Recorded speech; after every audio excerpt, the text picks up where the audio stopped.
What is going on out there, peeps, man? I keep hearing so much about Seabiscuit and Bernie Sanders making waves. They're out there with huge rallies, Trump-like rallies. People are ready for a change. This is as believable as Michael Jackson whipping Tupac's ass. Fast forward years later, Tupac is dating one of the daughters. I think it was Khadijah. They came out of, Tupac comes out the party, disrespecting Khadijah, like, bitch, shut up. Come on, shut the fuck up and get in the car. Mike stepped to him. Yo, you can't talk to her like that. He was like, Mike, mind your fucking business. Mike was like, no, that's like my niece. You ain't gonna just talk to her like that. Michael Jackson and Tupac start rumbling. Michael Jackson beat his ass. They said Tupac loved to fight, but he can't fight.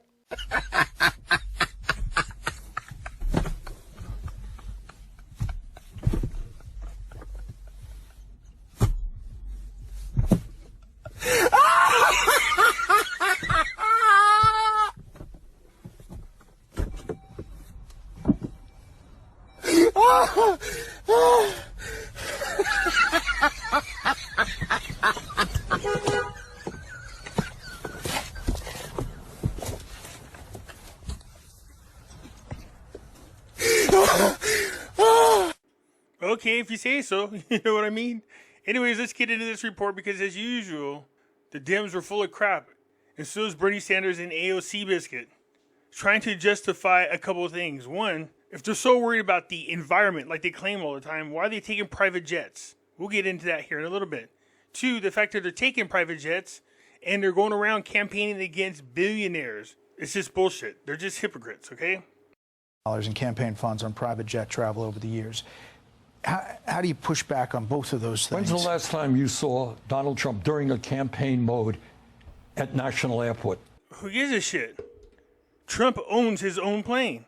What does that have to do with anything else? As usual, divert straight to Trump. What about Trump? What about Trump? Well, when you become a billionaire, then you can buy your own jet and you won't have to rent private jets out to go around to all these fake campaigns that you put together. It doesn't. But he's also not fighting the oligarchy. No. You run a campaign and you do 3 or 4 or 5 rallies in a week. The only way you can get around to talk to 30,000 people. Think I'm going to be sitting on a waiting line at United, waiting, 30,000 people are waiting? That's the only way you can get around. No, just take first class. Schedule it. Trump was doing campaigns 3 times a day, and he was flying in his own personal jet. Using that as your excuse to why you're using private jets is just bullshit. No apologies for that. That's what campaign travel is about. We've done it in the past. We're going to do it in the future. And, Alyssa Slotkin, senator from Michigan, she said you shouldn't be using oligarch. It's over people's head. You've gotten criticized from other people. Free Beacon says Bernie Sanders spent $221,000 on private jets fighting the oligarchy tour, paid for by friends of Bernie Sanders. That you've spent millions of dollars in campaign funds on private jet travel over the years.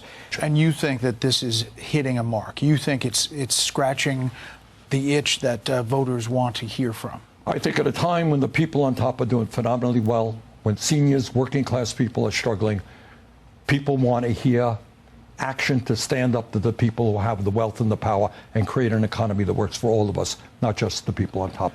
Well, Senator Sanders, I appreciate you coming on. He's a hypocrite. He lies. He doesn't do anything to stop the top wealthy people.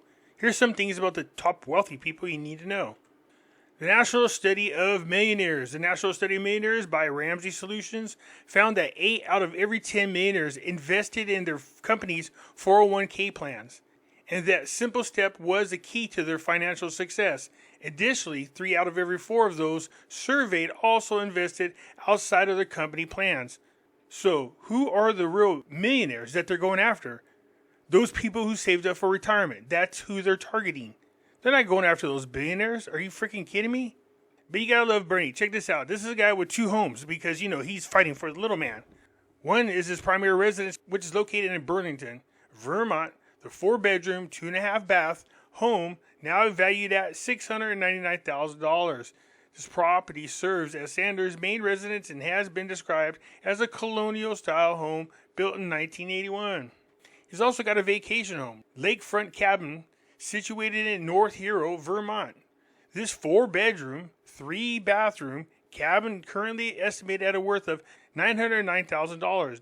The cabin features 500 feet of beachfront along Lake Champlain and was purchased with cash. Did you hear this? Purchased with cash. Bernie Sanders is a U.S. Senator from Vermont with an estimated net worth of $5 million when considering assets like tariff savings plans, capitalized values of his pensions, and book income streams. Seabiscuit and Bernie Sanders climate bullcrap. Seabiscuit and Bernie Sanders have faced a significant scrutiny for their use of private jets, particularly in light of their advocacy for environmental issues. Don't you always notice that about when it comes to politicians? They're just two-faced. They advocate for something, but they do the total opposite. This specific aircraft mentioned in the report is a Bombardier Challenger 604, which consumes approximately 365 gallons of fuel every 1.32 hours of flight. This translates into a fuel burning rate of 276 gallons per hour. According to the data of the European Federation for Transport and Environmental, private jets emit between 10 to 20 times more CO2 per passenger than commercial flights. So they can get around to 3 rallies per week. Trump's doing 3 rallies per day. That's a huge difference between what Trump is. So trying to turn around and flip this and say, oh, look at Trump. You're not doing anything like Trump was doing.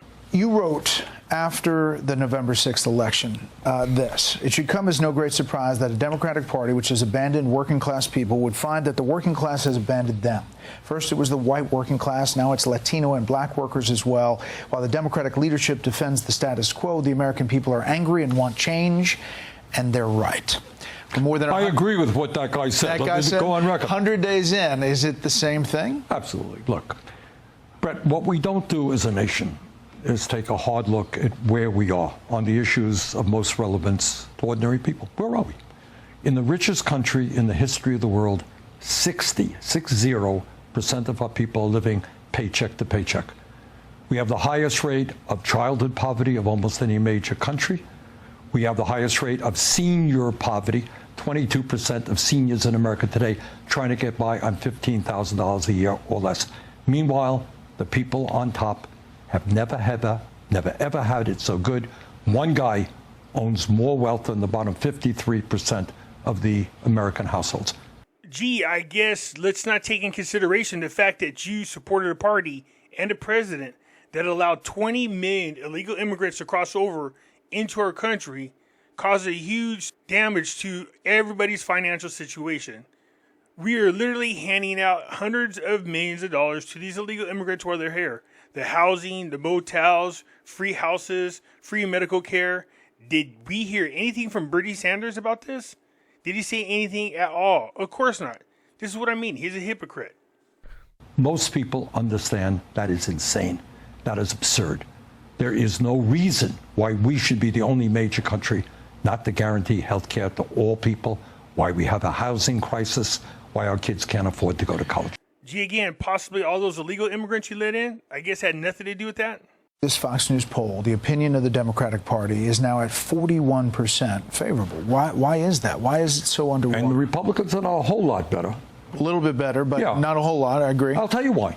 People understand that the political system in this country is largely corrupt. Both parties. Why is that? You know the answer. The answer is that you have billionaires in both political parties determine what legislation gets to the floor and who is the candidate. Have you ever heard Bernie Sanders speak out about this at all? Now all of a sudden he's talking about it? Right now, let me give you both examples. You're in the Republican Party, and you say, you know what? I don't like this Trump idea of giving massive tax breaks to the rich and cutting Medicaid and education.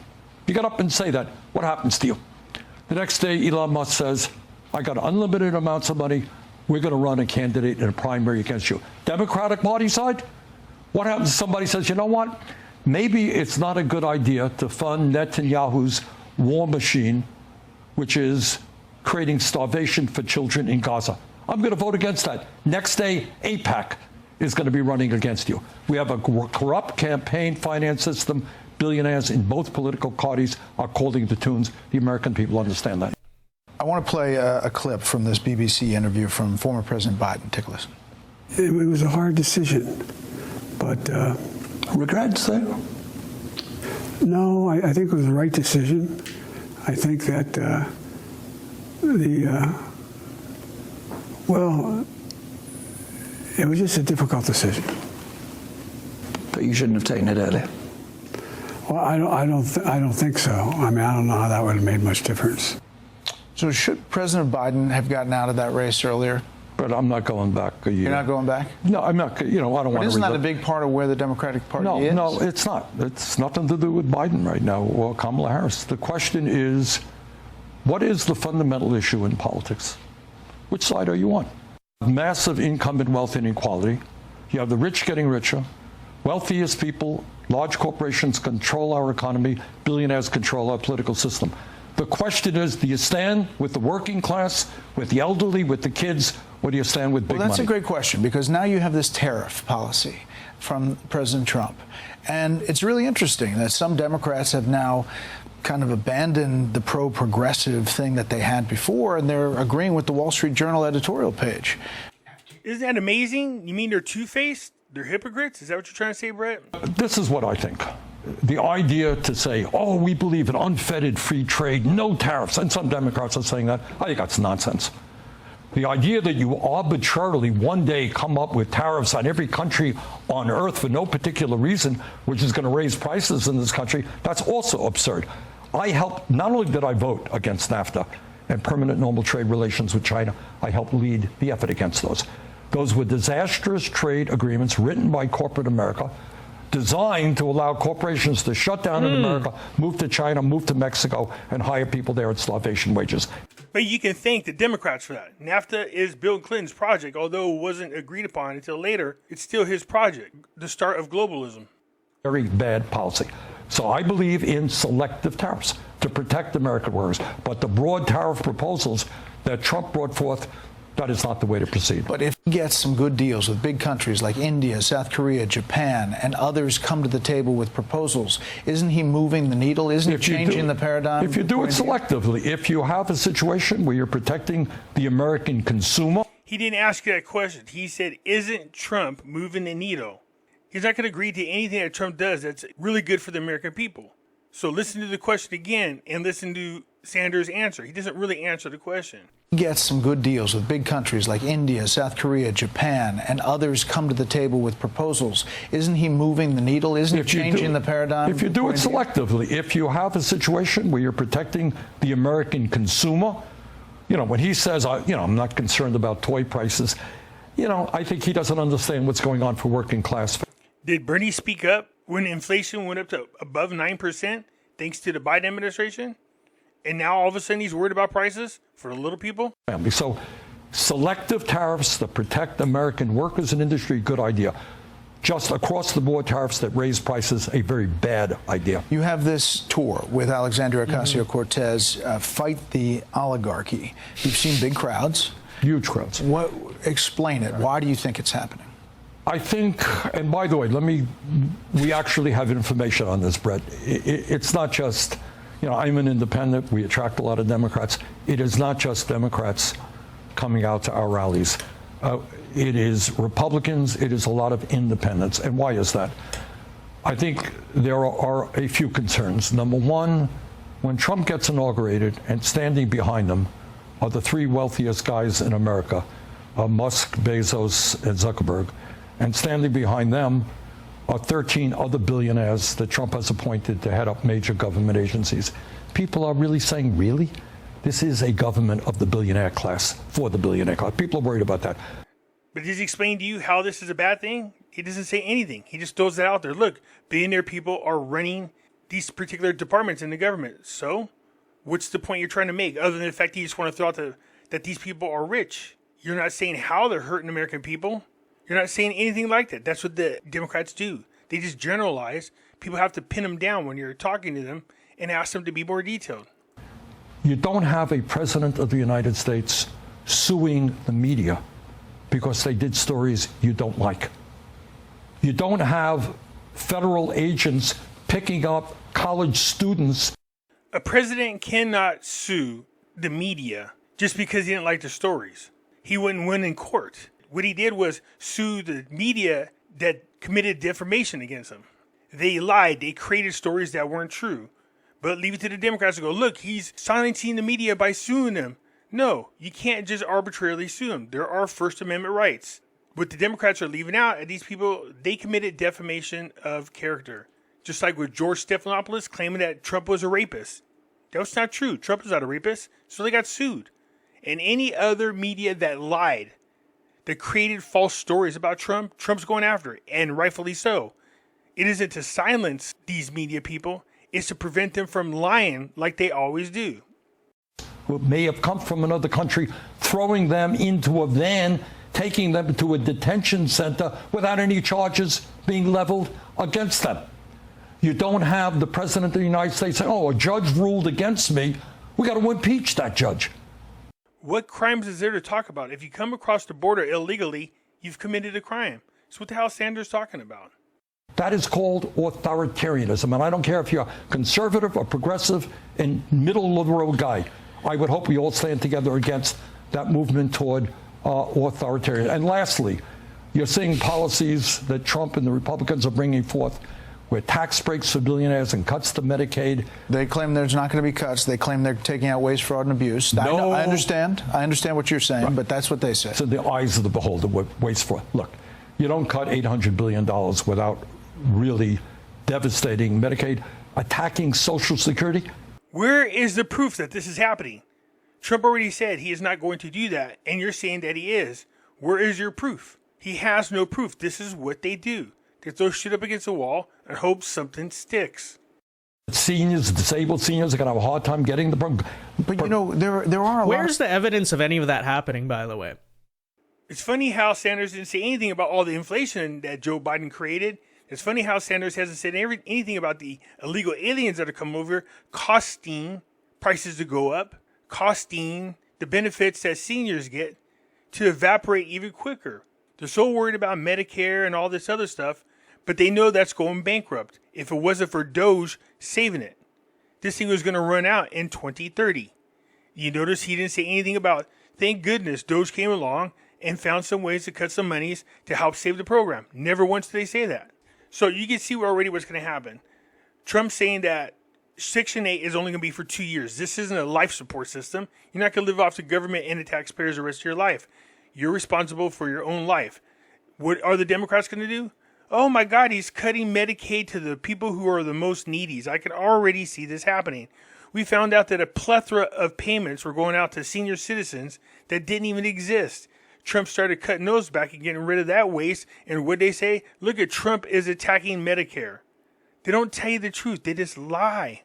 A lot of people who look at this and say the government is bloated. It's out of control. It's $37 trillion in debt. Do you think the federal government... Fair enough. Do the federal government, does it need to be cut?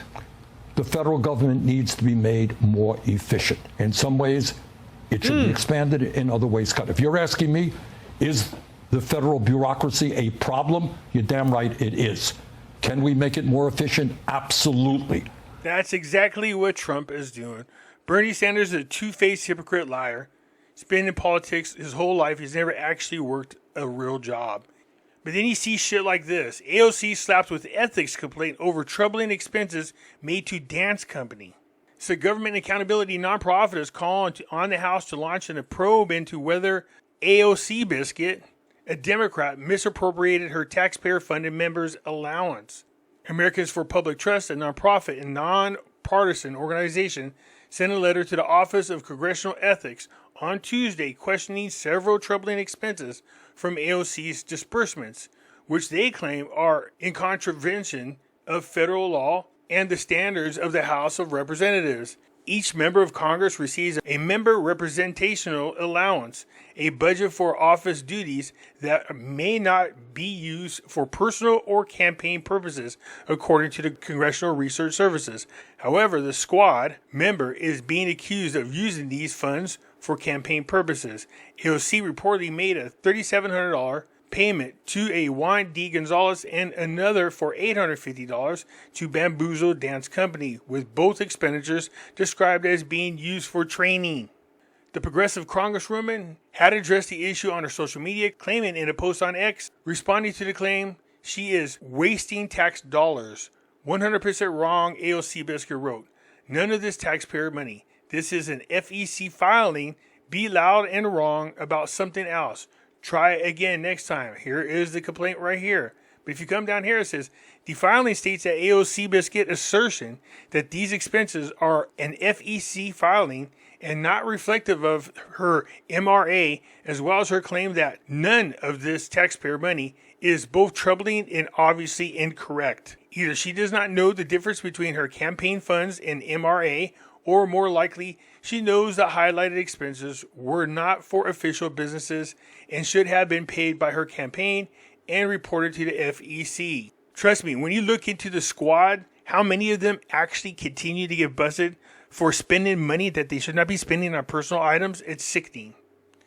When it comes to these rallies that they're having, and they're so proud of it, we're getting about 30,000 people. Are you really? Tracking data uncovers coordinated activist presence at Denver Progressive Rally. Say the Sanders AOC Biscuit rally in Denver drew headlines for its large turnout. But behind the scenes, tracking data reveals the crowd filled with professional activists. While organizers claim a turnout of over 30,000, technology used to track smartphone activity showed that around 20,189 devices were present at the peak of the event. So they were exaggerating their crowd size just a little under 10,000. But GPS-based research found that the majority of these devices belonged to individuals who had taken part in numerous prior political demonstrations. A striking 84% were previously logged at 9 or more rallies. So it's the same crowd going from one rally to the next. So it's not that they have a huge crowd. These are professional protesters and a professional crowd people. They showed up at the rally to make it look like AOC, Biscuit, and Bernie Sanders are drawing a lot of people. It's just a lie. GOP data exposes astroturfing at a glance. Bernie Sanders and AOC rally. This massive Bernie Sanders and AOC rally in Denver, turns out it wasn't as grassroots as advertised. That's the same thing that happened with Kamala Harris. They tried to make it look like she was more supported than she was. So despite the claims of 34,000 attendees, data analysts reveal that the real number is closer to 20. Still big. You can see right here, it says 84% of the devices present had attended 9 or more Kamala Harris rallies. It's the same people. Antifa, BLM, pro-Hamas people. The same people are showing up at these rallies. Same thing that happened with Kamala Harris. They wanted them to look more popular than they were. And so the same group of people just traveled around being there at these rallies. Now, of course, if you go look it up, there's all these fact checkers saying there's no evidence, which is not true. There is evidence. But it's interesting how all of these fact checkers are coming out trying to debunk this. Well, what do we know about so-called fact-checking companies? George Soros funded fact checkers. What's it say? George Soros funds fact checkers to benefit leftist rhetoric, the New York Post. That's right. A big portion of fact-checking companies are owned by and supported by George Soros. And what's that fat pig's name? Reid Hoffman, the owner of LinkedIn. Look at this. How George Soros funds fact checkers to silence dissent. See that? So you can't even trust the fact checkers because they're controlled by the same crazy people from the left. So you got Bernie Sanders and AOC campaigning against billionaires, but they don't say anything about George Soros. And they don't say anything about this fat pig, Reid Hoffman. So no, you can't trust fact checkers because they're controlled and owned and funded by George Soros and those billionaire people on the left. And this is why you can't trust AOC Biscuit. Look at, dude, she's got an overbite like a horse. And Bernie Sanders. They're just full of shit. Anyways, that's it for now. Look forward to hearing what you have to say. I'm out.